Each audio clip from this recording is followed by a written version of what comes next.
व्यास जी ने अनेकों श्लोकों का उच्चारण किया है। 12 स्कंद, 375 अध्याय, 18,000 श्लोक और लाखों करोड़ों शब्द की रचना वेद व्यास जी ने कर दी। भागवत की रचना वेद व्यास जी ने समाधि में बैठकर कर ली।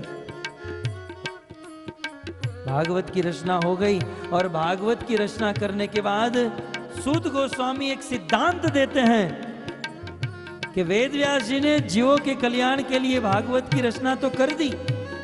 यस्याम वे श्रूयमाणायाम कृष्णे परम पुरुषे भक्तिर उत्पद्यते पुंसाम शोक मोह भयापह। यदि कोई व्यक्ति कलयुग का जीव यदि इस भागवत कथा को एक बार भी सुन लेता है तो संसार के समस्त दुख से, शोक से और भय से मुक्त होकर भगवान को प्राप्त कर लेता है। हरे कृष्णा कृष्णा कृष्णा हरे हरे, हरे राम राम राम हरे हरे। तो इस प्रकार भागवत जी की रचना हुई। भागवत की रचना तो हो गई, परंतु उस समय वेद व्यास जी बूढ़े हो चुके हैं। अब वेद व्यास जी के मन में इच्छा है कि इस भागवत का प्रचार करने वाला कोई मिल जाता है। मुझे बस एक पुत्र की प्राप्ति हो जाए जो भागवत का प्रचार करे। वेद व्यास जी की इच्छा पूर्ण हुई। एक दिन भगवान भोलेनाथ शिव जी अपनी पत्नी पार्वती को लेकर अमरनाथ नाम के धाम में पहुंचे। डमरू बजाए, सारे जीव जंतु वहां से उड़ गए, अमर कथा सुनाए। और वह अमर कथा पार्वती ने तो नहीं सुनी क्योंकि वो तो सो गई। कुछ लोगों की आदत से मजबूर होते हैं बेचारे, नींद आ ही जाती है। अभी भी मैं देख रहा हूं कुछ लोग सो रहे हैं। लेकिन एक बात बताऊं, भागवत कथा में बैठकर जो सोता है ना उसको कोई तकलीफ नहीं होती है। लेकिन भागवत कथा में बैठकर जो सोता है उसकी बाजू में दो लोग बैठे ना, उसकी बाजू में जो बैठते ना वो नरक में चले जाते हैं। अब आपके हाथ में है, आपके बाजू वाला सो गया तो वो तो यहीं रहेगा, लेकिन आप नरक में चले जाओगे। है? इसलिए यदि सो जाए तो थोड़ा उठा दीजिएगा बाजू वाले को। है? तो शिव जी ने अमर कथा सुनाई, पार्वती सो गई।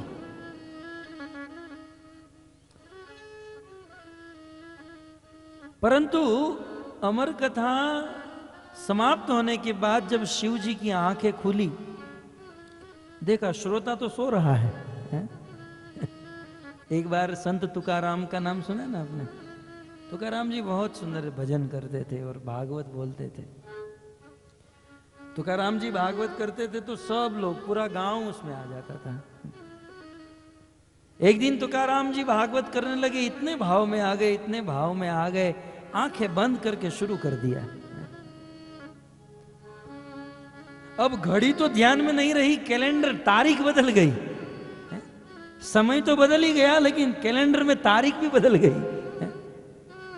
रात को 12 बज गया, 1 बज गया, 2 बज गया। जब कथा प्रारंभ की तो हजारों लोग बैठे थे। कथा समाप्त करने के बाद तुकाराम जी की जब आंख खुली तो देखा तो एक आदमी बैठा है, एक आदमी बैठा है। तुकाराम जी ने कहा कि यह दिव्य भागवत ग्रंथ है, जिसके हृदय में भक्ति होती है वही इसको ध्यान से सुन सकता है। बाकी सब तो अपने अपने घर जाकर सो गए। धन्य हो आप, हैं? रात को 2 बजे तक आप यहाँ पर बैठे रहे। बोले महाराज मैं इसलिए बैठा हूं क्योंकि आप जिस पर बैठे हो वो गद्दा मेरा है। मैं आपकी राह देख रहा हूं कब आप खड़े होंगे और गद्दा लेकर घर पर जाऊंगा और सोऊंगा। तो कभी कभी ऐसा होता है। चिंता मत करें, मैं रात के 2 नहीं बजाऊंगा। तो उस समय ही शिव जी की आंखें खुली तो देखा देवी पार्वती सो रही है, लेकिन जब शिव जी कथा सुना रहे थे तो हुंकार भर रहा था कोई। शिव जी ने देखा जब मेरी पत्नी सो रही तो हुंकार कौन दे रहा है। उसी समय उस वृक्ष के ऊपर एक तोते का बच्चा, शुक का बच्चा था। शिव जी ने सोचा कि मैंने अमर कथा कही और अमर कथा ये तोता सुन लिया, ये अमर हो जाएगा, मैं इसे मार डालूंगा। जैसे ही शिव जी मारने गए वो तोता उड़ गया और अमरनाथ से उड़कर बद्रीनाथ में आया। उसी समय वेदव्यास जी की पत्नी कृतिका, पत्नी का नाम है कृतिका, वेदव्यास जी की पत्नी कृतिका को जमाई आई और वह तोता उसके मुख से पेट में चला गया। शिव जी खड़े रह गए। शिव जी मारने का प्रयास करने गए। वेदव्यास जी ने कहा महाराज आप भूल गए, इसने अमर कथा सुनी है, अब इसको तो भगवान भी नहीं मार सकते, आप कैसे मार पाओगे। शिव जी लौट गए और 12 वर्ष के बाद या 14 वर्ष के बाद उस पत्नी के गर्भ से दिव्य बालक का जन्म हुआ और उस बालक का नाम हुआ सुखदेव गोस्वामी। सुखदेव गोस्वामी महाराज की जय। तो सुखदेव गोस्वामी का जन्म हुआ। वेदव्यास जी ने सुखदेव गोस्वामी को भागवत सुना दी और सुखदेव गोस्वामी विरक्त होकर संसार में विचरण करने लगे। अब यहां पर एक और सुखदेव गोस्वामी विचरण कर रहे हैं और अब भागवत में भागवत का अध्याय बदलता है और अध्याय बदलते ही एक नई कथा प्रारंभ होती है। यदा मृधे को रवसिंजया नाम वीरेश्वतो वीरगतिं गतेषु वृकोदरावी द्वगदाभिमर्श भग्नोरुदण्डे धृतराष्ट्रपुत्रे। जहां पर महाभारत का अंत हुआ वहां से भागवत प्रारंभ हुआ। महाभारत में उस कुरुक्षेत्र की भूमि में कौरव और पांडवों के बीच 18 दिन तक युद्ध चला और 18वें दिन भीम की गदा से दुर्योधन की जंगा टूट गई और कुरुक्षेत्र की भूमि में दुर्योधन कराह रहा है, अपने जीवन की अंतिम सांस गिन रहा है। उसी समय महाभारत के 3 योद्धा कृपाचार्य, कृतवर्मा और अश्वत्थामा, ये तीनों वहां पर आए। दुर्योधन की स्थिति को देखकर बड़े दुखी हुए। अश्वत्थामा तुरंत वहां से पांडवों की शिविर में गया और 5 पांडव सो रहे थे, पांडवों के मस्तक को काटकर दुर्योधन के पास आ गया। बोले मित्र तुम चिंता मत करो, मैं अभी अभी पांडवों के मस्तक काट कर आया हूं। दुर्योधन ने कहा असंभव, ये हो नहीं सकता। अश्वत्थामा तुम पांडवों के मस्तक काट कर आए? बोले हाँ मित्र। बोले हो नहीं सकता अश्वत्थामा। अच्छा तुम मुझे ये बताओ कि जब तुम पांडवों के मस्तक काटने गए तब कृष्ण कहां थे? बोले आप ऐसा प्रश्न क्यों पूछ रहे हो? बोले नहीं मुझे ये बताओ जब पांडवों के मस्तक काटने तुम गए तब कृष्ण कहां थे? क्योंकि अश्वत्थामा आज तक जीवन में मैं और कुछ समझा या न समझा, लेकिन इतना तो मैं समझ गया, जहां पर कृष्ण खड़े होते हैं वहां पर उनके भक्त का कोई बाल भी बांका नहीं कर सकता है। कृष्ण पांडवों के साथ हैं, पांडवों को कोई कुछ नहीं कर सकता है। बताओ कृष्ण कहां थे? तब अश्वत्थामा ने कहा मित्र मुझे पता था तुम मुझ पर विश्वास नहीं करोगे और इसीलिए मैं पांडवों के मस्तक को काटकर गोनी में भरकर लेकर आया हूं। दुर्योधन ने कहा तब तो वो मस्तक मेरे हाथ में रखो मित्र, क्योंकि भीम का मस्त्र मैं पहचान लूंगा, वो तो वज्र से भी कठोर होगा। अश्वत्थामा एक के बाद एक मस्तक रखते गया। अंधेरी रात थी। जैसे ही दुर्योधन हाथ में मस्तक पकड़ता तो पच पच पच करके फूट गया। तब दुर्योधन को पता चला ये पांडवों के मस्तक नहीं, ये तो पांडवों के छोटे छोटे पुत्र के मस्तक थे, नन्हे मुन्ने बालकों के मस्तक। उसी समय दुर्योधन को बड़ा शोक हुआ, बोला अश्वत्थामा ये तूने क्या किया, ये तो तूने कुरुवंश का विनाश कर दिया, नष्ट कर दिया कुरुवंश को। एक ऋषि मुनियों के द्वारा शाप था, दुर्योधन के जीवन में हर्ष और शोक जब दोनों साथ में आएगा तब उनकी मृत्यु होगी। पांडवों का मस्तक लेकर आया हूं यह सुनकर हर्ष हुआ, और ये पांडवों का मस्तक नहीं उनके पुत्र का मस्तक है, यह सुनकर दुर्योधन को शोक हुआ, और इसलिए दुर्योधन की मृत्यु हो गई। दूसरे दिन सुबह द्रौपदी ने जगकर जब अपने बच्चों को जगाने गई, देखा तो पांचों के मस्तक कटे हुए हैं। द्रौपदी विलाप करने लगी, मातु सपत्न्या। सुध गोस्वामी कहते हैं किस प्रकार से द्रौपदी विलाप कर रही हैं। मातु सपत्न्या सदुरुक्त वेद्वे स्वशन रुषा दंड हतो यथा। रोने लगी द्रौपदी, जोर जोर से विलाप करने लगी। तुरंत युधिष्ठिर, भीम, नकुल, सहदेव, अर्जुन आए। अपनी पत्नी को रोते देखकर क्षत्रिय अर्जुन ने प्रतिज्ञा ले ली कि देवी आज संध्या तक तेरे पुत्र के हत्यारे को तेरे सामने न रख दूं तो मैं अर्जुन आत्महत्या करके मर जाऊंगा। तुम इस पुत्र के हत्यारे के मस्तक पर पांव रखकर ही इनकी अंत्येष्टि क्रिया करोगी, ये मेरी प्रतिज्ञा है। अर्जुन कृष्ण को आदेश दिया, दिव्य रथ निकाला, गांडीव धनुष हाथ में लेकर कृष्ण अर्जुन दोनों निकल पड़े। अश्वत्थामा समझ गया कि अर्जुन मेरा पीछा करने के लिए आ रहा है। अश्वत्थामा भी रथ के ऊपर सवार होकर आगे आगे, अश्वत्थामा पीछे। अर्जुन रथ को बहुत दौड़ाया, बहुत दौड़ाया। अंत में अश्वत्थामा के रथ के घोड़े थक गए, वह घोड़े बैठ गए। अश्वत्थामा रथ से उतरकर दौड़ने लगा, अर्जुन भी रथ से उतरकर दौड़ने लगे।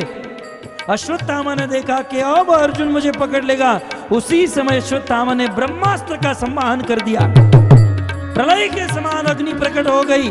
अर्जुन समझ नहीं पाए क्या हो रहा है, तुरंत कृष्ण के पास गए। कृष्ण कृष्ण महाबाहो भक्ता नाम भयंकर तुम एक दह्यमाना नाम अपर घोषी संस्कृते। हे कृष्ण, इस प्रलय की अग्नि से आप मेरी रक्षा कीजिए।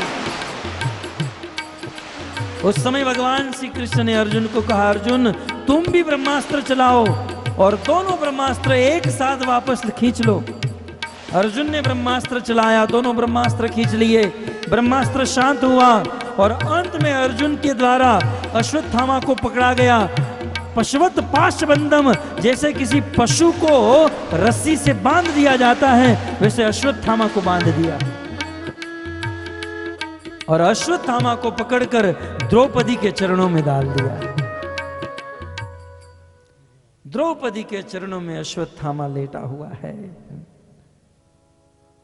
और उस समय अर्जुन ने कहा, प्रिय, पुत्र का हत्यारा तुम्हारे सामने है,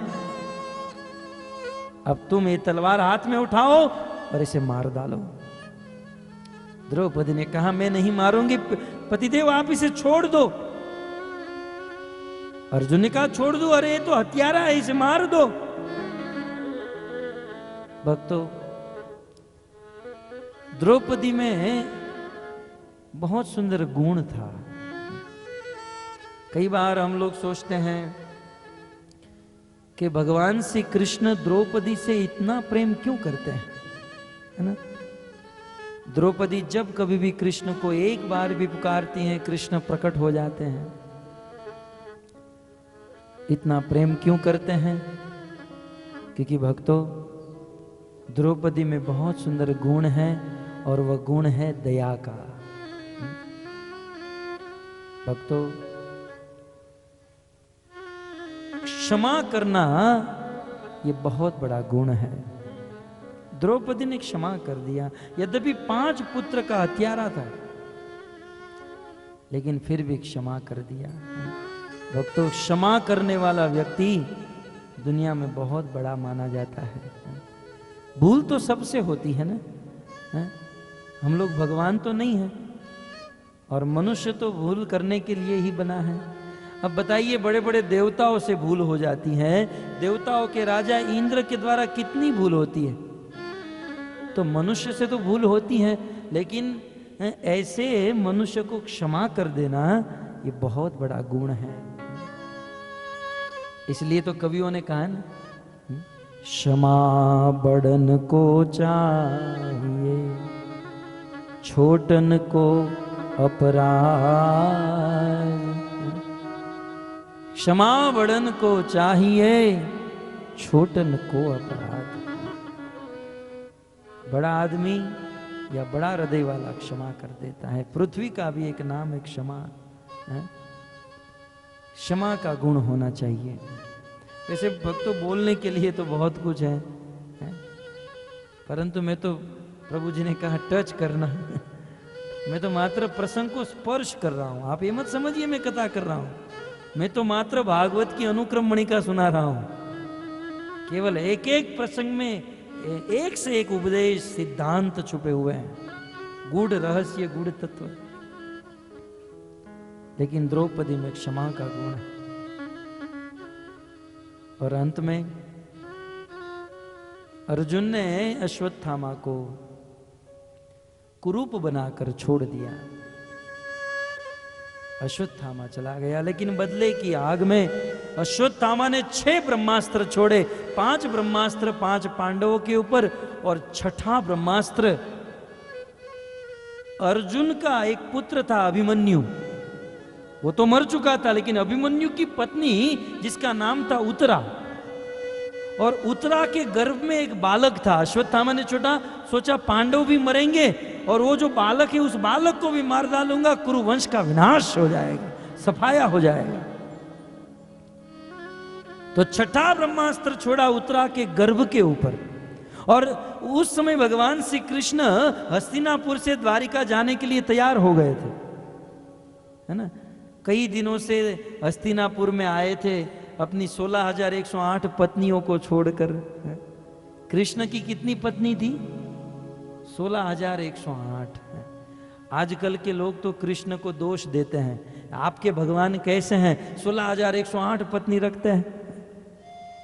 आज के लोग कृष्ण के ऊपर दोषारोपण करते हैं, लेकिन आज के लोग ये कर सकते हैं क्योंकि खुद एक पत्नी नहीं रख सकता है, वो थोड़ी सोच सकता है कि 16,000 कोई रख पाएगा। आजकल के लोग भगवान को भी अपनी बुद्धि से तोलते हैं कि बोले मैं एक पत्नी को नहीं रख सकता हूं तो वो 16,108 कैसे रख पाएंगे। अरे वो भगवान है।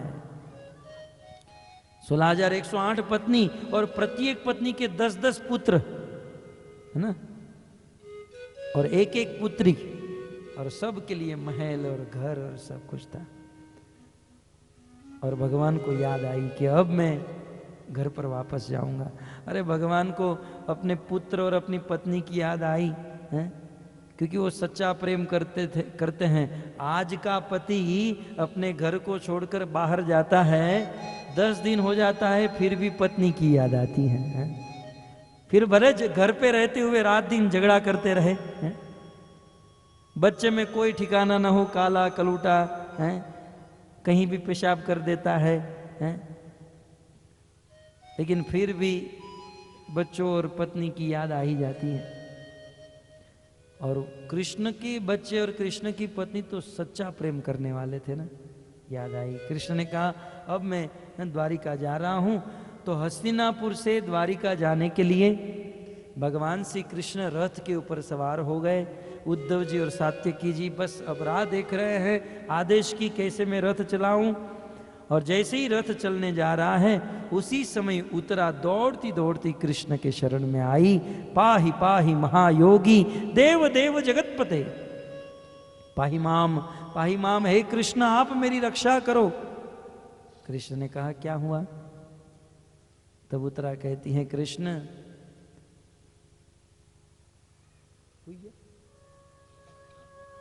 कृष्ण ये ब्रह्मास्त्र मेरे पीछे आ रहा है।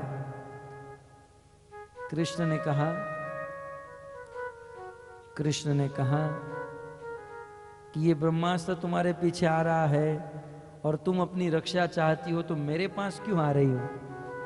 अब मैं तो बांसुरी बजाने वाला गांव का ग्वाला, तुम अपने दादाओं के पास जाओ, पांडवों के पास जाओ, अभी अभी कुरुक्षेत्र की भूमि में ताजे ताजे विजय होकर आए हैं, अनुभवी है, योद्धा है।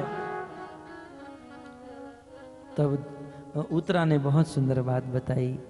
बोले कृष्ण ये जो पांडव खड़े हैं ना, उसको यदि कहा जाए कि आपको 1 मिनट में 10,000 लोगों को मारना है तो वो तुरंत मार डालेंगे। ये जो योद्धा खड़े हैं वो जीवित को मार सकते हैं, लेकिन मरे हुए को जीवित करने का काम तो एकमात्र आपका है कृष्ण। अभय देने का काम तो एकमात्र आपका है। संसार में भी हम सुनते हैं ना, पेपर में सुनते हैं, यहाँ पर ये दुर्घटना हो गई, इतने मर गए, आतंकवादी ने इतनों को मार दिया, इतने लोग ने आत्महत्या कर ली, मर गए। कभी आपने ऐसा सुना कि फलानी जगह पर एक आदमी मर गया था, उसे लेकर शमशान में गए और कुछ लोगों ने मिलकर उसको जीवित कर दिया? मार तो सब लोग सकते हैं, लेकिन मरे हुए को जीवित तो एकमात्र कृष्ण ही कर सकते हैं। और भक्तों, इस संसार में सबसे बड़ा भय जानते हैं क्या है? सबसे बड़ा भय है मौत का भय, मरने का भय सबसे बड़ा भय है। इसलिए तो एक मुसलमान कवि ने कहा है कि भाई मरने का नाम मेरे सामने मत लेना। उन्होंने एक शेर लिखा, डरती है रूह यारो और जी भी कांपता है। डरती है रूह यारो और जी भी कांपता है, मरने का नाम मत लो, मरना बुरी बला है। मरने का नाम मत लो, क्योंकि जब मैं ये सुनता हूं कि मुझे एक दिन मरना होगा, मेरी रूह कांप जाती है, मेरे रोंगटे खड़े हो जाते हैं, मुंह सूख जाता है। मरने का नाम मत लो। भक्तों, ये मरना जो है ना, क्या है? जीवन में और कुछ घटना घटे या न घटे, लेकिन मृत्यु की घटना तो सबके जीवन में घटने वाली है। मृत्यु सबके जीवन में आने वाला, सबके जीवन में। और जब मृत्यु आती है ना, तब जीवात्मा को बहुत कष्ट होता है, बहुत भय होता है। 100 बिच्छू एक साथ डंक मारे, उतने दर्द का अनुभव होता है जब मृत्यु आती है। कि मृत्यु का भय सबको है, सब लोग चाहते हम न मरे, है ना। और मृत्यु के पहली जो अवस्था है बुढ़ापा। जब बुढ़ापा आता है, बाल सफेद हो जाता है, लेकिन लोग बूढ़ा होना नहीं चाहते हैं। सफेद बाल होते हैं तो उसको काला करा देते हैं। बूढ़ा भी नहीं होना चाहते, दांत गिर जाते तो नहीं दलवा देते हैं। मरना कोई नहीं चाहता है, लेकिन मृत्यु जैसे भय से भी यदि मुक्त होना चाहते हैं तो अभय प्रदान करने वाले भगवान गोविंद के चरणों में हमारा मन लगा देना चाहिए। और इसीलिए तो हमारे गौड़ीय परंपरा के आचार्य गोविंदास जी ने गाया है, भजहु रे मन श्री नंद नंदन, अभय चरणार वृंद रे।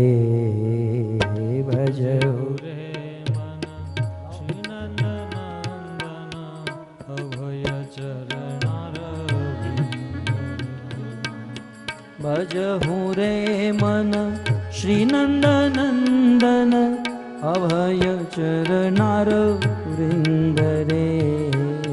भजहु रे मन श्री नंद नंदन, अभय चरणार वृंद रे। दुर्लभ मानव जन्म सत्संगे,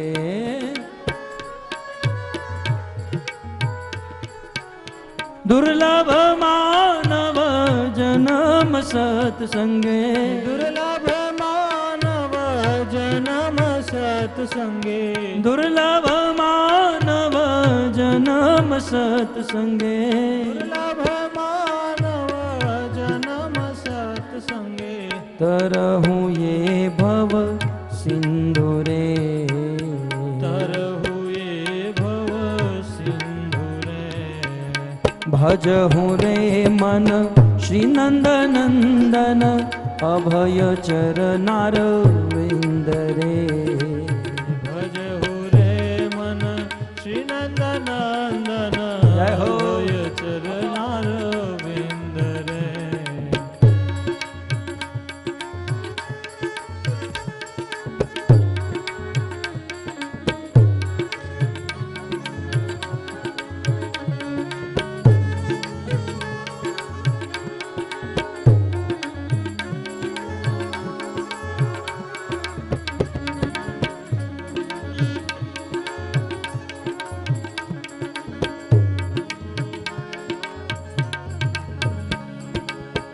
शीत आतप बात भरीषण निधि में जामिनी जागी रे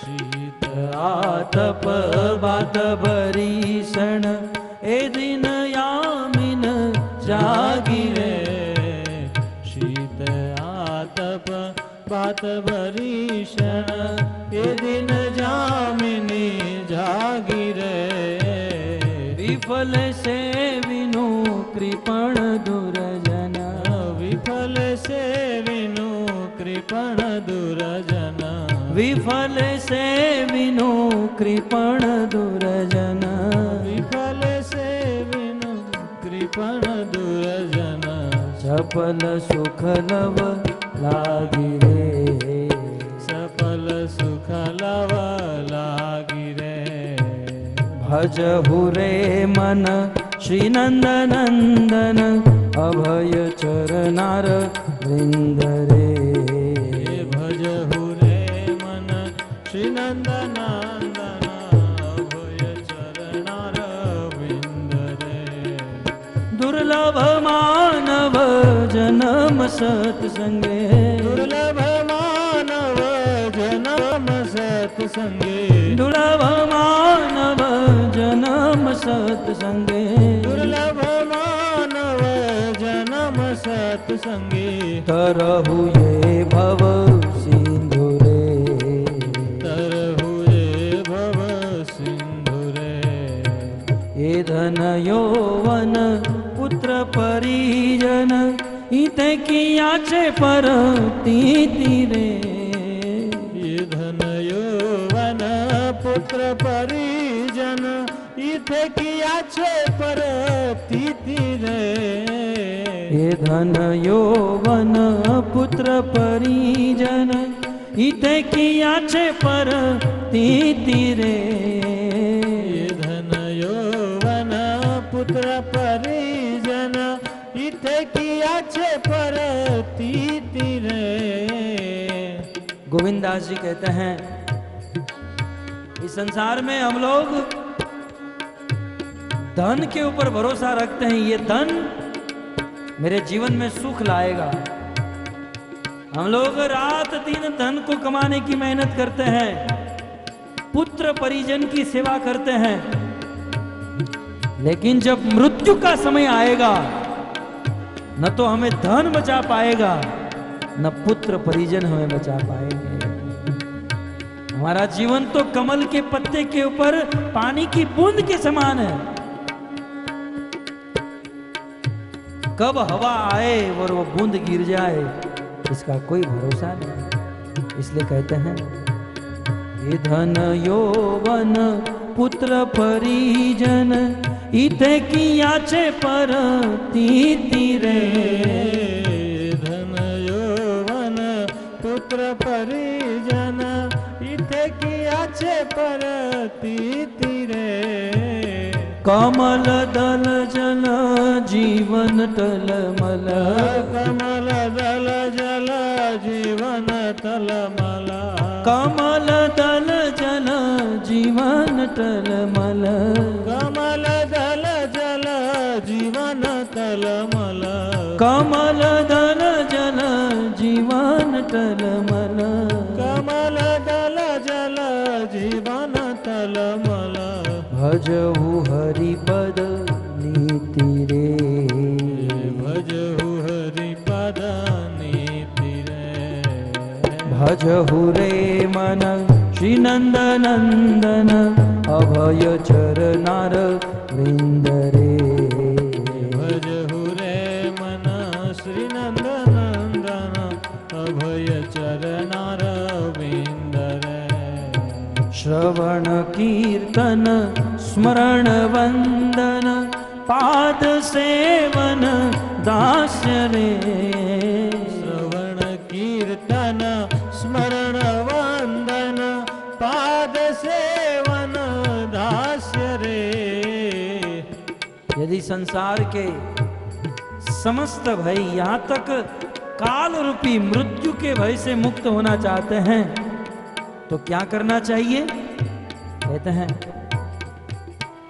श्रवण कीर्तन स्मरण वंदन, पाद सेवन दास्य रे, श्रवण कीर्तन स्मरण वंदन, पाद सेवन दास्य रे, पूजन सखी जन आत्मनिवेदन, पूजन सखी जन आत्मनिवेदन, पूजन सखी जन आत्मनिवेदन, पूजन सखी जन आत्मनिवेदन, गोविंद दास अभिलाष रे, गोविंद दास अभिलाष रे, भजहु रे मन श्री नंद नंदन, अभय चरनार वृंद रे, भजहु रे मन श्री नंद नंदन,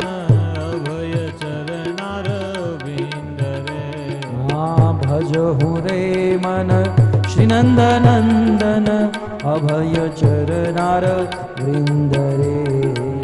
भजहु रे मन श्री नंद नंदन, अभय चरनार वृंद रे।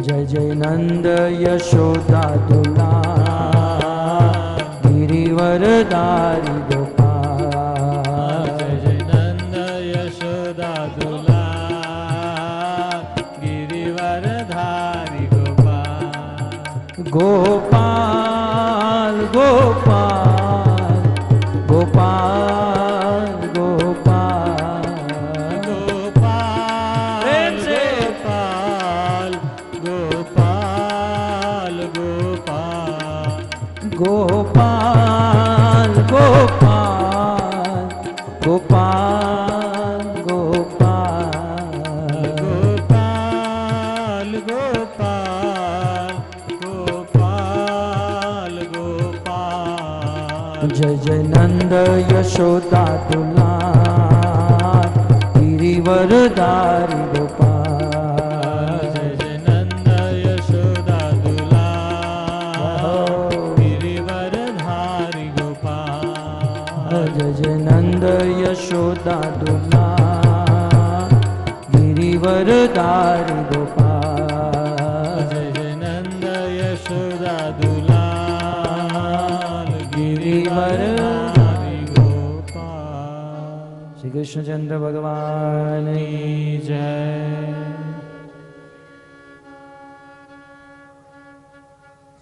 देवी उत्तरा भगवान श्री कृष्ण के चरणों में आई तो भगवान श्री कृष्ण कहते हैं उत्तरा,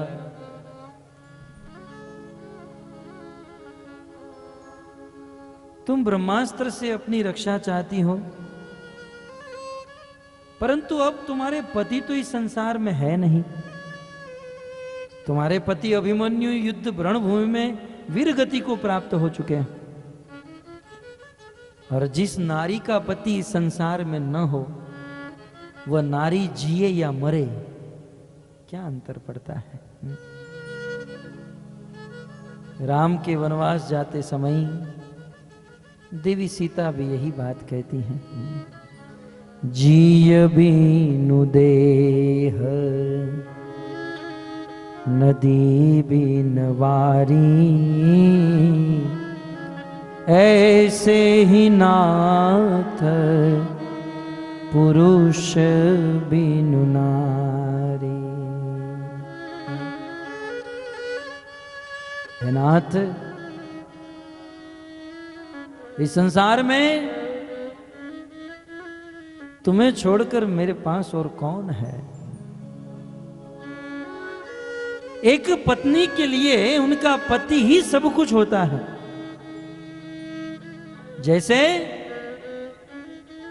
पानी के बिना नदी कुछ काम की नहीं होती है, प्राण के बिना यह देह कुछ काम का नहीं होता है, वैसे पति के बिना पत्नी कुछ काम की नहीं रहती है। इसलिए उत्तरा, कृष्ण कहते हैं, उत्तरा तुम जीवो या मरो क्या अंतर पड़ता है, क्योंकि तुम्हारे पति तो मर चुके हैं। तब भारतवर्ष की आर्य वर्ष की नारी ने अपना आचरण प्रस्तुत करते हुए जगत की महिलाओं को उपदेश देते हुए कहा कि कृष्ण, मैं मर जाऊं कोई अंतर नहीं पड़ता है, क्योंकि मैं जीव या मरूं कोई फर्क नहीं है। मेरी तो आपके चरणों में एक ही विनंती है कि मेरे गर्भ में रहे हुए बच्चे की आप रक्षा कर दो। मैं भले मर जाऊं, परंतु मेरे गर्भ में जो बालक है उस पर एक खरोच भी न आए, बस आपके चरणों में यही निवेदन है। कितनी सुंदर प्रार्थना कि भारतवर्ष की एक नारी खुद मरने के लिए तैयार है, लेकिन अपने गर्भ की रक्षा करने के लिए भगवान से भीख मांग रही है। और आज की कलयुग की नारी है काम वासना से मोहित होकर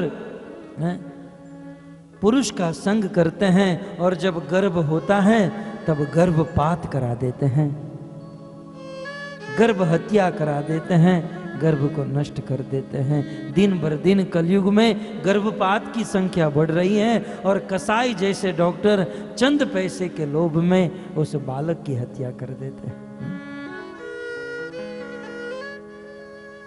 लेकिन एक आर्य वर्ष की नारी अपने गर्भ की रक्षा करती है। मेरे गर्भ की रक्षा करो। उसी समय उत्तरा की प्रार्थना को सुनकर भगवान ने सूक्ष्म रूप धारण करके उत्तरा के गर्भ में चले गए और बाहर से चतुर्भुज रूप धारण कर लिया और उत्तरा के गर्भ की रक्षा कर ली। भगवान अपने भक्तों की रक्षा कर लेते हैं। और यह दिव्य ऐश्वर्य देखकर देवी कुंती कृष्ण के चरणों में आई और कृष्ण को स्तुति करने लगी। भागवत में प्रथम स्तुति देवी कुंती के द्वारा। कुंती उवाच नमस्ये पुरुषम त्वाद्यम ईश्वर प्रकृते परम अलक्ष्यम सर्वभूतानाम अंतर बहिरवस्थितम माया जवनी काच्छन्नम ज्ञादोक्षजम अव्ययम न लक्ष्य से मूढ़ दशा नटो नाट्य धरो यथा कृष्णाय वासुदेवाय देवकी नंदनाय च नंद गोप कुमाराय गोविंदाय नमो नमः। नमः पंकज नाभाय नमः पंकज मालिने नमः पंकज नेत्राय नमस्ते पंकजांग्रे यथा ऋषिकेश खलेन देवकी कंसेन रुद्धाति चीरम सुचार्पिता। अनेक श्लोकों से देवी कुंती ने भगवान श्री कृष्ण को स्तुति की और देवी कुंती की स्तुति से कृष्ण प्रसन्न हो गए। कृष्ण कहने लगे कुंती मांगो तुम्हें क्या चाहिए। तब देवी कुंती कहती हैं प्रभु आपको देना ही है तो मुझे दुख दीजिए। नहीं कृष्ण और देवी कुंती तुम और मांगो और क्या चाहिए। तब कुंती बस इतना ही कहती हैं जैसे गंगा जी की धारा गंगोत्री से लेकर हरिद्वार, हरिद्वार से प्रयाग और प्रयाग से गंगा सागर तक प्रचंड वेग से गंगा बहती है और समुद्र को मिलती है। तो हे प्रभु गंगा की धारा के समान जैसे अनादि काल से गंगा की धारा बहती आई है और रोज उनका प्रवाह बढ़ता जा रहा है, वैसे गंगा के धारा के समान मेरी भक्ति आपके चरणों की ओर बढ़ती रहे, बस इतना आशीर्वाद दे दीजिए। इस प्रकार से कृष्ण से आशीर्वाद लेती है। और कृष्ण रथ से उतर जाते हैं और हस्तिनापुर में ही रुक जाते हैं। युधिष्ठिर महाराज के शोक को देखकर कृष्ण ने उनके शोक को दूर करने का बहुत प्रयास किया। ऋषि मुनियों ने भी बहुत प्रयास किया। युधिष्ठिर महाराज का शोक दूर नहीं हुआ, क्योंकि महाभारत के युद्ध के पहले अर्जुन को शोक हुआ, युद्ध के बाद युधिष्ठिर को शोक हुआ। मेरे कारण इतने सारे सैनिक मारे गए, अनेक महिला विधवा हो गई, बहुत शोक कर रहे थे। उस समय कृष्ण ने युधिष्ठिर को कहा, युधिष्ठिर महाराज, आपके शोक को कोई दूर नहीं कर सकता है। आपके शोक को दुनिया में एक ही व्यक्ति दूर कर सकता है, और वह है कुरुवंश का सूर्य पितामह भीष्म। पितामह भीष्म शरशैया पर सोए हुए हैं, अपने मृत्यु की राह देख रहे हैं। आप चलिए, उनसे ज्ञान ग्रहण कीजिए। युधिष्ठिर एवं समस्त पांडवों को लेकर कृष्ण कुरुक्षेत्र की भूमि में पहुंचे। कहां पर? सूत गोस्वामी कहते हैं, यत्र देवव्रतो पतत, जहां पर देवव्रत पितामह भीष्म धराशायी हुए थे।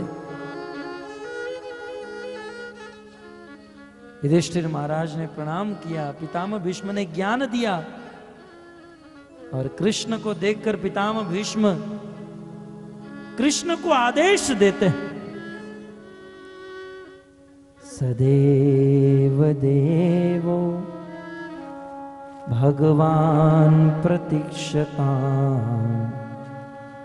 कलेवरं या वदिदं हिनोम्यहम् प्रसन्नहासा ऋणलोचलोल्लसत् मुखाम्बुजोद्या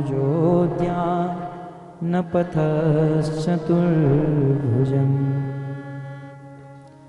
हे देवताओं के भी देव, हे कृष्ण, कृष्ण आप मेरी प्रतीक्षा कीजिए। तावत प्रतीक्षित। कृष्ण ने कहा, कब तक प्रतीक्षा करूं? बोले, जब तक मैं मेरे प्राण को त्याग न दूं तब तक। कृष्ण आप मेरे सामने खड़े रहिए, और मैं आपको देखते देखते मरना चाहता हूं। पितामह भीष्म ने बहुत सुंदर स्तुति की, अनेकों श्लोकों में स्तुति। श्री भीष्म उवाच इति मतिरुपकल्पिता वितृष्णा भगवती सात्वत पुंगवे विभूम्नि। पिता वितृष्णा भगवती सात्वत पुंगवे विभूम्ने। स्वसुखमुपगते क्वचिद्विहर्तुं प्रकृतियुपेयुषि यद्भव प्रवाहम्। स्वसुखमुपगते क्वचिद् पितामह भीष्म के द्वारा अद्भुत प्रकृतिमुपेयुषि यद्भव प्रवाह। त्रिभुवन कमलं कमालवरणं रविकर गौरवराम्बरं दधाने। त्रिभुवन कमलं कमालवरणं रविकर गौरवराम्बरं दधाने। पितामह भीष्म भगवान श्री कृष्ण को देखते देखते अपने जीवन के अंतिम समय में बहुत सुंदर स्तुति कर रहे हैं, और स्तुति के द्वारा भगवान के गुण रूप लीला और तत्व का वर्णन कर रहे हैं। स्तुति करते करते पितामह भीष्म ने देखा, वह काल निकट आ गया जिस काल की राह इस संसार के बड़े बड़े योगी देखते हैं। ऐसे उत्तरायण का काल, मकर संक्रांति का काल निकट आया, और योग्य ग्रह वार नक्षत्र देखकर भगवान श्री कृष्ण का दर्शन करते हुए, कृष्ण की स्तुति करते हुए पितामह भीष्म ने अपने प्राण को त्याग दिया, और पितामह भीष्म भगवान के धाम को प्राप्त हो गए। इस प्रकार पितामह भीष्म के द्वारा स्तुति तत्पश्चात भगवान श्री कृष्ण हस्तिनापुर जाते हैं, और यहां पर उत्तरा के गर्भ से एक दिव्य बालक का जन्म होता है। ये बालक का नाम कृपाचार्य ने रखा। कृपाचार्य ने देखा कि ये बालक जन्म से ही किसी को ढूंढ रहा है, क्योंकि इस बालक ने गर्भ में भगवान का दर्शन किया था। और ये बालक का जब जन्म हुआ तो देख रहा था कि मैंने जिसको गर्भ में देखा ये तो नहीं है। परीक्षण करता था कि ये तो वो नहीं है। परत ईक्षण, दूसरों का परीक्षण करने के कारण कृपाचार्य ने उनका नाम रखा परीक्षित। परीक्षित महाराज की। और भगवान विष्णु के द्वारा इनकी रक्षा हुई, इसलिए इनका दूसरा नाम हुआ विष्णुरात। राजा उत्तर की कन्या इरावती के साथ परीक्षित का विवाह किया गया और उससे 4 पुत्र का जन्म हुआ। सबसे बड़े पुत्र का नाम हुआ जन्मेजय। भगवान श्री कृष्ण धराधाम को छोड़कर चले गए। ये बात पता चलते ही परीक्षित को राजा बनाकर 5 पांडव और द्रौपदी हरिद्वार होते हुए, हिमालय होते हुए, स्वर्ग होते हुए भगवान के धाम को प्राप्त हो गए। अब भक्त तो कथा तो ऐसे ही चलेगी, वैसे तो बहुत विस्तार से है, लेकिन फिर भी मैं तेज गति से नहीं जा पा रहा हूं। चले गए। मैं जो 2 मिनट में बोला ना चले गए, वो चले गए को समझाने के लिए 2 महीना निकल जाएगा। भागवत इतना दिव्य ग्रंथ है। अब ऐसा ही समझो कि मैं इस प्रकार से कथा कर रहा हूं तो अपराधी कर रहा हूं भागवत का। परंतु मैं 7 दिन में पूरा भागवत सुनना है तो ऐसे ही सुनना पड़ेगा। लेकिन मैं बार बार इसलिए आपको बोल रहा हूं, आप ऐसा मत समझिए कि हमने पूरा भागवत सुन लिया। ये तो केवल मैं आपको अनुक्रम मणि का ट्रेलर होता है ना, कोई नया फिल्म आता है तो उसका ट्रेलर होता है ना, उसके एडवर्टाइज होती है, तो ये तो मात्र एक ट्रेलर है। वास्तविक तो अभी बाकी है, वो तो जीवन में कभी अवसर मिला तो फिर कभी सुनेंगे। अभी तो ट्रेलर चल रहा है। तो पांडवगण भगवान के धाम को प्राप्त हुए और यहां पर महाराज परीक्षित इस पूरे भूमंडल पर राज कर रहे हैं। परीक्षित का बहुत सुंदर राज्य था। एक समय की बात, महाराज परीक्षित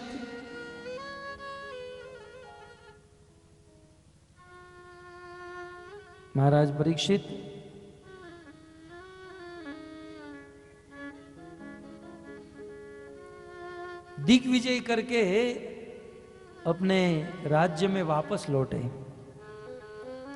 और जब वे अपने राज्य में आए तो उन्होंने एक अद्भुत दृश्य देखा। वो दृश्य क्या था? सुध गोस्वामी कहते हैं, धर्म पदे कैन विचरन। महाराज परीक्षित ने देखा कि एक सांड, एक बैल केवल एक पांव पर खड़ा है, उसके 3 पांव किसी ने काट दिए हैं और उसके बाजू में गाय खड़ी है और वो रो रही है। अब आज तक महाराज परीक्षित के राज्य में किसी ने मच्छर को भी नहीं मारा था, एक कीट पतंग की हत्या भी नहीं होती थी, और अचानक किसी ने एक बैल के 3 पांव काट दिए। महाराज परीक्षित चौंक गए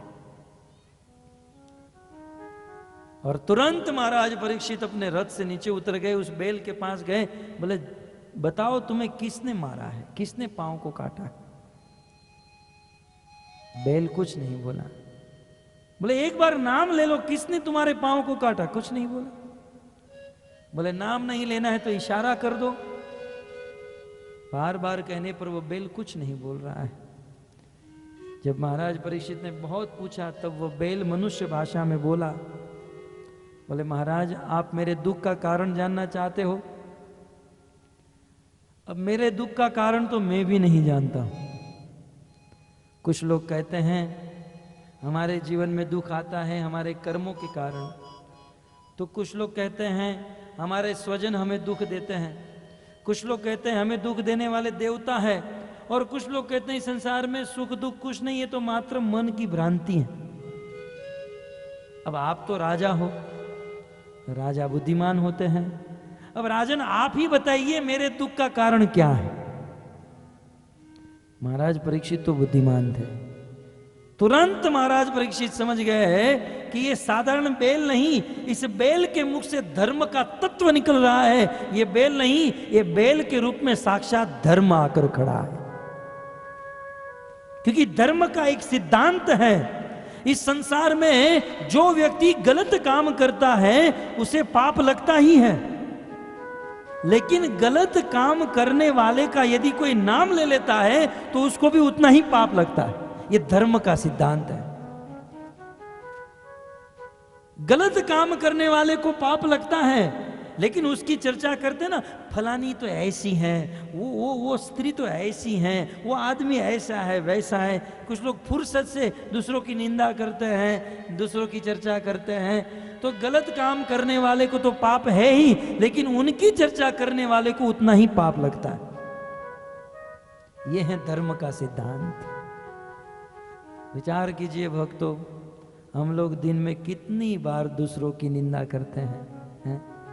और दूसरों के पाप को हम लोग हमारे सिर पर ले रहे हैं।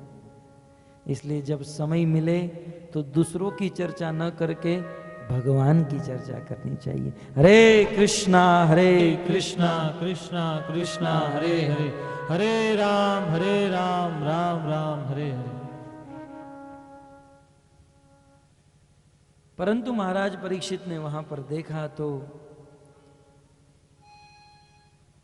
साक्षात कलयुग राजा का वेश लेकर हाथ में तलवार लेकर खड़ा था। कलयुग जानते हैं ना, ये जो कलयुग चल रहा है, इस कलयुग की बात कर रहा हूं। साक्षात कलयुग खड़ा था हाथ में तलवार लेकर। परीक्षित समझ गए मेरे राज्य में कलयुग का प्रवेश हो चुका है। तुरंत परीक्षित महाराज गए और कलयुग का जैसे ही मस्तक काटने गए, कलयुग दोनों हाथ जोड़कर परीक्षित महाराज के चरणों में गिर गया। बोले महाराज मैं शरणागत, आप मेरी रक्षा कीजिए। परीक्षित ने कहा देखो तुम मेरी शरण में आए हो और क्षत्रिय का कर्तव्य है शरणागत को रक्षा करना, इसलिए मैं तुम्हें जान से नहीं मार रहा हूं, लेकिन तुम आज और अभी मेरे राज्य को छोड़कर चले जाओ। ध्यान से सुनिए भक्तों, भागवत का महत्वपूर्ण विषय आ रहा है। नरक लोक का वर्णन जो आपने सुना ना, हमारी गाड़ी थोड़ी लेट है लेकिन फिर भी समय से पहुंच जाएगी, आप चिंता मत कीजिए। तो महाराज परीक्षित कह दिए कि मेरे राज्य से बाहर निकल जाओ। तब उस कलयुग ने कहा प्रभु आपका राज्य तो पूरी पृथ्वी में छाया हुआ है, मैं पृथ्वी को छोड़कर कहां जाऊंगा? आप मुझे इस पृथ्वी पर कहीं तो स्थान दीजिए, कहीं तो स्थान दीजिए जहां पर मैं रह सकूं। तब महाराज परीक्षित ने साक्षात कलयुग को 4 जगह पर स्थान दिया है। ध्यान से सुनिए, 4 जगह पर। मैं भागवत का श्लोक कहता हूं, अभ्यर्थित तदा तस्मै स्थानानि कलये ददो। संस्कृत जानते तो आपको थोड़ा सा ज्ञान होगा कि स्थानानि कलये ददो, कलयुग को स्थान ददो माने दिया। कहां पर? 4 जगह पर। कौन से 4 स्थान पर? धूतम पानम स्त्रिय सुना यत्र अधर्म चतुर्विधा। 4 जगह पर कलयुग को स्थान दिया और 4 जगह से ही अधर्म का प्रारंभ होता है। और वह 4 जगह क्या है? सबसे पहले कहते हैं धूतम। धूतम का अर्थ होता है जुआ। महाराज परीक्षित ने कलयुग को जुए में स्थान दिया। जुआ जानते हैं ना, ताश खेलना, लॉटरी खेलना है, अनेकों प्रकार के जुआ है। तो जहां जुआ खेला जाता है, जो लोग जुआ खेलते हैं उसके दिमाग में कलयुग बैठ जाता है और उस आदमी से पाप कराना शुरू कर देता है। आप देखोगे जुआ खेलने वाला कभी सत्य नहीं बोल सकता है, झूठ ही बोलेगा, क्योंकि कलयुग बैठ गया है अंदर। जुआ में हार जाता है, झूठ बोलता है। फिर चोरी करता है, पाप करता है, मांस खाता है, शराब पीता है। तो प्रथम स्थान जुए में दे दिया।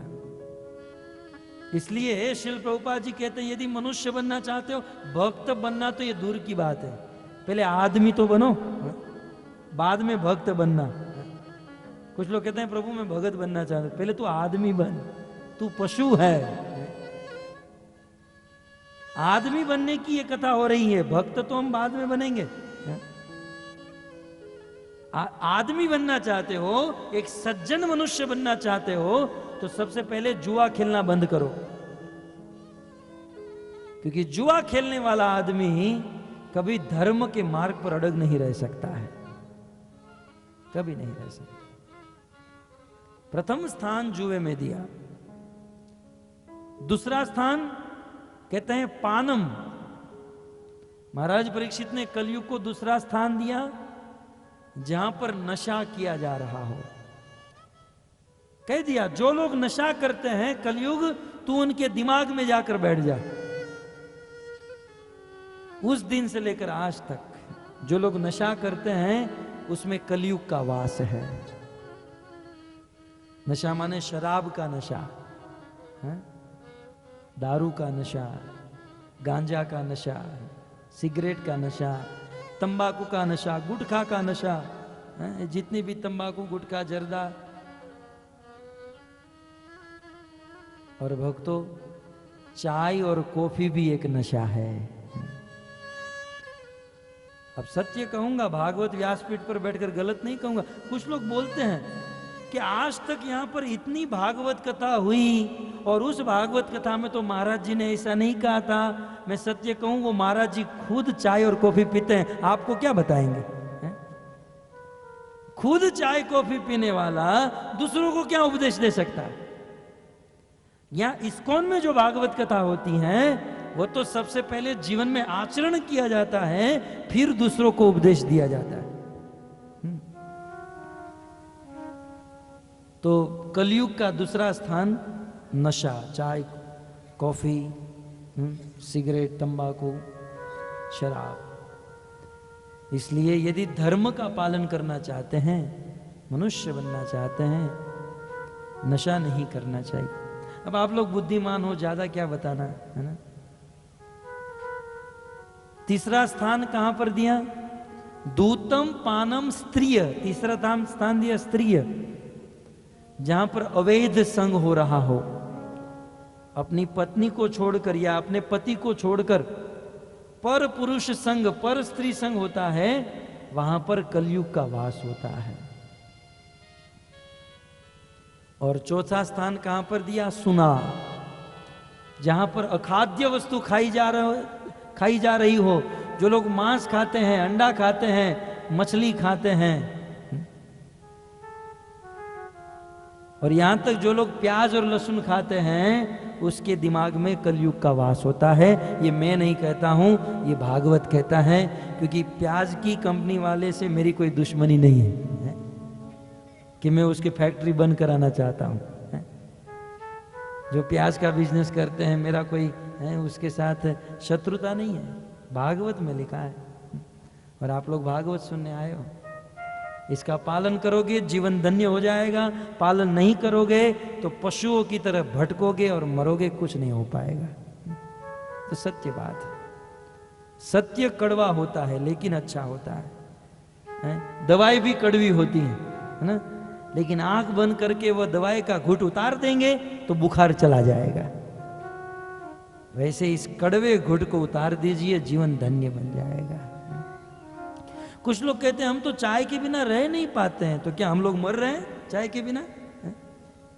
हम तो आप लोग से अच्छे जी रहे हैं। कुछ लोग कहते हैं कांदा लहसुन, प्याज लहसुन के बिना कैसे जीवन चलेगा? तो हम तो बहुत बढ़िया खाते हैं बिना प्याज लहसुन के। बस ये मात्र मन की धारणा है। कुछ लोग तो नारे लगाते हैं हम भारतीय हैं, गर्व से कहो हम हिंदू हैं। क्या हिंदू है? वास्तव में ये चाय जो है भारत की चीज है ही नहीं। आज से 50-60 वर्ष पहले ये चाय नाम की वस्तु थी ही नहीं। आपने कभी सुना रामायण में कि प्रातः काल उठ के रघुनाथा सुबह ब्रह्म मुहूर्त में भोर में भगवान रामचंद्र उठे और अपनी माता कौशल्या से कहा मेरे लिए चाय बनाओ। कभी सुना रामायण में? कभी भागवत में सुना भगवान श्री कृष्ण भोजन थाली के ऊपर गए और 2 कटिंग चाय मंगाया? कभी नहीं। ये चाय कॉफी ये जो है ये आजकल की चीज है और भारत की चीज नहीं है। ब्रिटिशर्स जब हमारे भारत में आए, यहां पर रहे, गांधी जी ने उन लोगों को निकाल दिया। वो तो निकल गए लेकिन वो लोग चाय को छोड़कर गए। ये चाय ब्रिटिशर्स लेकर आए। चाय का बीज भारत का नहीं है, ये विदेश का है।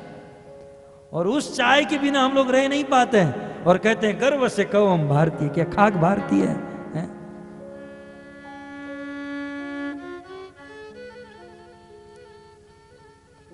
तो इन 4 जगहों पर महाराज परीक्षित ने कलयुग को स्थान दिया है। भक्तों, इस संसार में पाप तो बहुत प्रकार के हैं, लेकिन सारे पाप इन 4 पाप से शुरू होते हैं। कोई जुआ खेलता है तो जुआ खेलना पाप है, लेकिन ये पाप कोई करने लगा तो दूसरे पाप करने में देरी नहीं लगेगी। इसलिए भागवत के 5वें स्कंद में जहां पर नरक लोक का वर्णन हुआ है, वहां पर सुखदेव गोस्वामी कहते हैं यदि कोई जुआ खेलता है तो जुआ खेलने वाले व्यक्ति को मरने के बाद नरक में डाला जाता है और उसे संदश नाम के नरक में डाला जाता है, जहां पर उसकी चमड़ी को खींचा जाता है, उसे बहुत पीटा जाता है। जो लोग नशा करते हैं, नशा करने वाले को मरने के बाद आई पानह नामक नरक में डाला जाता है, जहां पर उसे गरम गरम लोहे का और शीशे का रस पिलाया जाता है। व्यक्ति मूर्छित हो जाता है, रोने लगता है, छटक वहां से छटपटाने लगता है, लेकिन हजारों हजारों वर्षों तक ये दंड दिया जाता है। जो लोग अखाद्य वस्तु खाते हैं, प्याज लहसुन, अंडा मछली मांस, उसे कुंभिपाक नाम के नरक में डाला जाता है। हम जिस प्रकार से मछली को फ्राई करते हैं, प्याज और लहसुन को फ्राई करते हैं, वैसे नरक में यमराज के दूत हमको वैसे फ्राई कर देते हैं। साले मछली को फ्राई करता था, अब तुझे फ्राई करूंगा। ये भागवत में, ये कोई कल्पना नहीं है, ये भागवत का वर्णन है। बहुत बड़ी लंबी चौड़ी कढ़ाई होती है, उसमें तेल होता है, उस तेल को गर्म किया जाता है, वो तेल खोलने लगता है और उस आदमी को उस खोलते हुए तेल में डाला जाता है। अनेकों प्रकार की का दंड और यातना दी जाती है। और जो पर स्त्री संग करते हैं, पर पुरुष संग करते हैं, उसे तप्त सूर्मी नामक नरक में डाला जाता है। जिस प्रकार से पराई स्त्री के साथ संग किया या पराई स्त्री ने पराये पुरुष के साथ संग किया, वैसे लोहे की स्त्री बनाई जाती हैं। उस लोहे की स्त्री को गर्म किया जाता है, जब लाल लाल हो जाती है तब उसके साथ संग कराया जाता है, जबरदस्ती। भक्तों, ये नरक का वर्णन बहुत बृहद है। अब हमारे मुख से इसका वर्णन पूर्ण रूप से नहीं हो सकता है, क्योंकि जितना दुख, जितना दर्द नरक में है, ये शब्दों में कोई नहीं बयान कर सकता है। ये तो हमारी कल्पना से भी परे है। परंतु बुद्धिमान व्यक्ति शास्त्र की बात को सुनकर संभल जाता है, समझ जाता है। अब तक का जीवन अज्ञान और अंधकार में चला गया, लेकिन आज जब हमें भागवत रूपी ज्ञान प्राप्त हुआ है तो एक नए दिन की प्रारंभ कीजिए, एक नया सूर्य का उदय कर दीजिए और ये गलत काम को छोड़कर भगवत भक्ति के मार्ग में निकल पड़िए, ताकि सुख ही सुख प्राप्त हो जाए और मरने के बाद भगवान की प्राप्ति हो जाए। तो इस प्रकार से अनेकों प्रकार का दंड और यातना दी जाती है। समय बहुत हो चुका है, मैं यहीं पर मेरी वाणी को विराम करता हूँ। कल सुखदेव आगमन, नरक वर्णन, ध्रुव महाराज की कथा यहाँ पर की जाएगी। आप सबको निवेदन, इसी प्रकार से धैर्य से कथा सुनिए। और अपने जीवन को धन्य कीजिए। हरे कृष्ण। तो उसमें भी उसने बहुत ही संक्षिप्त में, लेकिन ये कथा में उसको मन नहीं भर रहा है। लेकिन आप लोग क्या समझता है, मुझे मैं थोड़ा थोड़ा समझा, ऐसा मुझे भी समझ में नहीं आ रहा है क्योंकि कथा इतना गंभीर है। तो इसको मन नहीं भर रहा है। किसी लिए नहीं भर रहा है? आप लोगों को अच्छी तरह से ये कथा को नहीं समझा पा रहा है। अर्थात समझाने के लिए एक एक कथा को हजारों एग्जाम्पल देना पड़ता है, तब आपका हृदय में वो कथा बैठ जाएगा। लेकिन महाराज जी ऐसा नहीं कर पा रहा है, इसलिए इसके मन में बहुत बड़ा दुख है। लेकिन मैं यहाँ पर एक एक दिन का वर्णन के, आज एक कथा होगा, कल एक कथा होगा, परसों एक कथा होगा। जैसा कोई जगह पर गुंडापुल में इधर उधर कोई बोल रहा था कि महाराज जी ने बहुत अच्छा कथा कहा, ऐसा अच्छा कथा जब बोल रहा था, उसी की जगह पर उसने ठीक किया है। लेकिन इनका जो भावना है, जो भागवत को सिद्धांत को समझाने के लिए कैसा होना चाहिए, ये आपको दे नहीं पा रहा है, इसका मन में दुख है। तो मैं आप लोगों से प्रश्न पूछना चाहता हूँ कि ऐसा धारावाहिक कथा आप लोग सुनना चाहता है कि भागवत को समझाने के लिए जो जो एग्जाम्पल उसका अंदर है वो आप लोग सुनना चाहता है? क्या चाहता है आप मुझे तो आप लोग बोलिए, कैसा है? धारावाहिक ठीक है तुम्हारा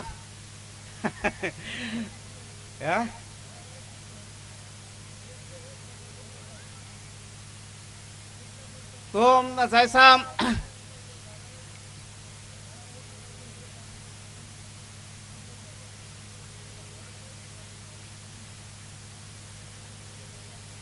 तो अभी कोई लोग बोल रहा है जो धारावाहिक नहीं होना चाहिए, ऐसा कथा जो हम लोग को समझ पाए ऐसा होना चाहिए। तो ऐसा होने से हमारा अंदर एक जैसा झाकिया, जैसा नृसिंहदेव का अवतार होगा उस टाइम हम लोग झाकिया बनाएंगे, जैसा कृष्ण का जन्म होगा उस टाइम कृष्ण का जन्म का झाकिया बनाएंगे, जैसा रुक्मणी विवाह सुदामा चरित्र इसमें झाकिया होता है, वो लीला को हम लोग दिखाया जा सकता है। लेकिन महाराज जी को मैं प्रार्थना करता हूँ वो भी हमको करने के लिए थोड़ा सा मौका देने का। और आपका जो सिद्धांत का जैसा है, हमारा यहाँ पर पहली बार यहाँ पर बहुत सारे प्रोग्राम हो चुका है, लेकिन हम लोग कविगान को भी असीम सरकार को भी लाया है, लेकिन असीम सरकार भी लाने के बाद भी इतना पब्लिक उनका कथा में नहीं आए। लेकिन महाराज जी जब आया यहाँ पर इतना पब्लिक देख के हमारा मन बहुत अच्छा लग रहा है। और मैं समझ रहा हूँ कि हमारे इस काल में बहुत धनी परिवार जुड़ा हुआ है, लेकिन इस एरिया में जंगल के अंदर ऐसा परिवार हमारे पास थोड़ा बहुत जुड़ा हुआ है, फिर भी बहुत कम है। इस काल के द्वारा एक बूंद के समुद्र के बूंद के द्वारा ये सामुर्सी है। यहाँ पर कितना मेहनत करके कैसा करके कहाँ से इधर से उधर से हम उसका आखिरी दिन उसका वर्णन होगा, किसने हमको इस काम के लिए सहायता किया है, वो आखिरी दिन मैं वर्णन करूँगा। लेकिन जितना पैसा यहाँ खर्चा होता है वो हमेशा हर साल के लिए आधा पैसा हम कर्जा में रह जाते हैं। हाँ, तो कर्जा हम साल भर के चुकाते हैं। जैसे डेकोरेशन वाला को पूछिए, 11 साल का कोई पैसा अभी तक मैं नहीं चुकाया।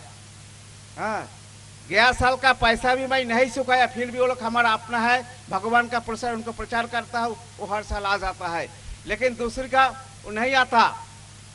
हाँ, इस साल उसका पैसा चुकाया तो अगले साल का उसका बाकी रह जाएगा। ऐसा ही हम करते करते यह प्रोग्राम, लेकिन एक ही उद्देश्य है। वो उद्देश्य क्या है?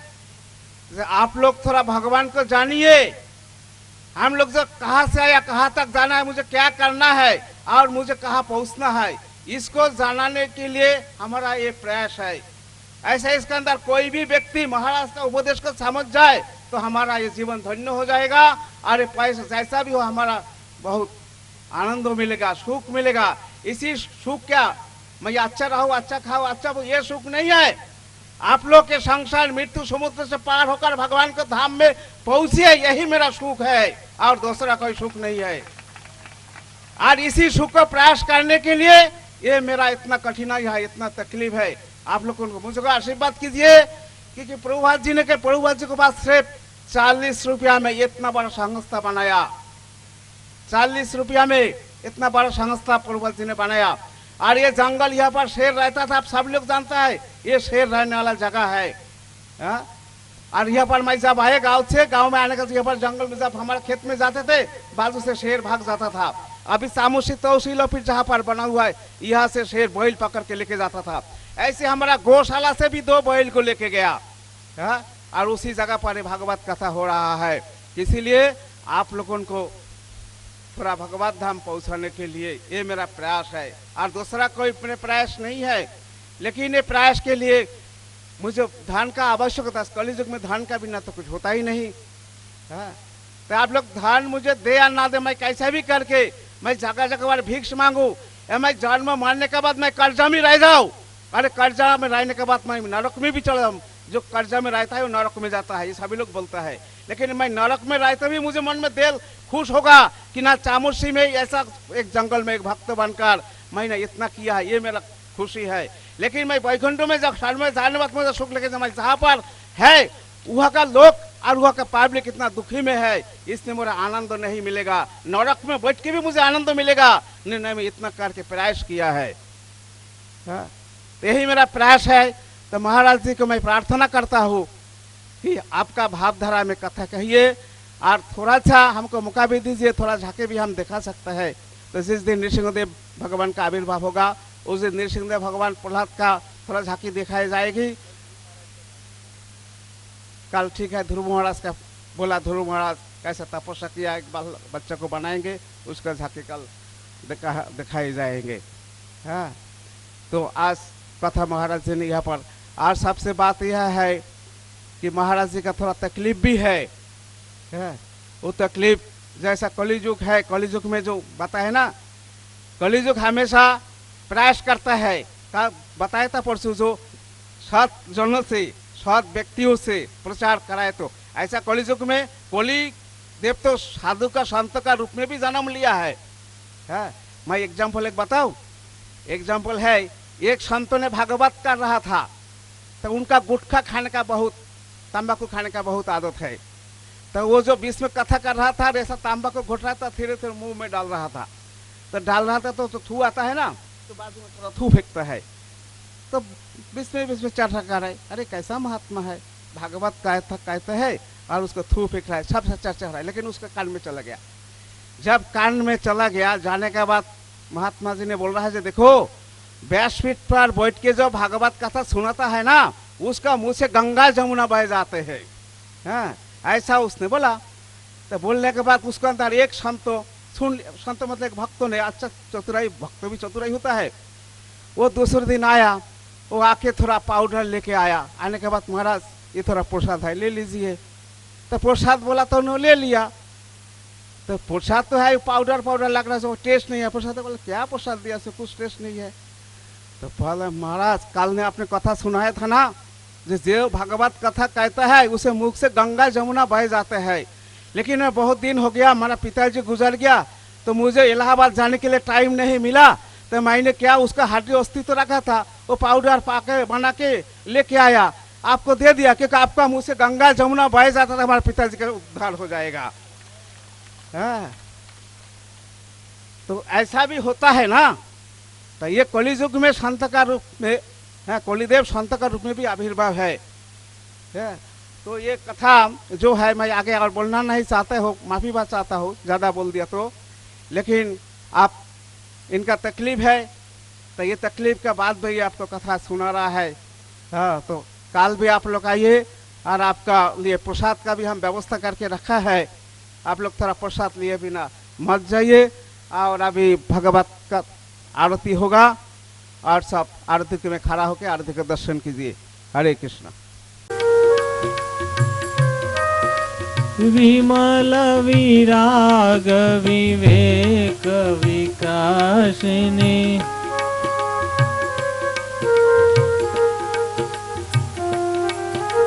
भगवत तत्व रहस्य प्रकाशिनी, भगवत तत्व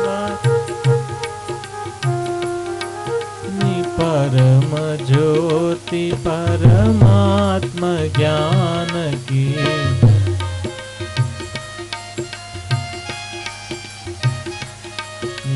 आरती अति पावन पुराण की।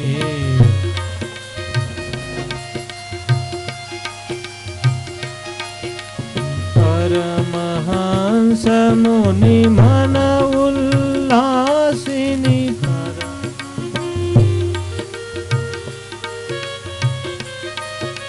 रसिकर दय रस रास विलासिनी।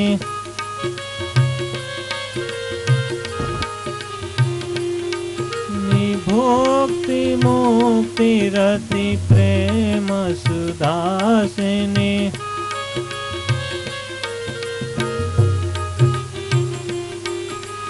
कथाय किंचन प्रिय सुजानकी कथा।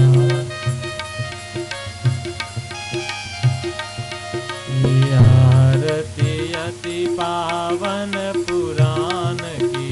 आरती अति पावन की। आरती अति पावन पुराण की। आरती अति पावन। हरे कृष्णा कृष्णा कृष्णा हरे हरे, हरे राम राम राम हरे हरे। हरे कृष्णा कृष्णा कृष्णा हरे हरे, हरे राम राम राम हरे। हरे कृष्णा कृष्णा कृष्णा हरे हरे, हरे राम राम राम हरे हरे। हरे कृष्णा कृष्णा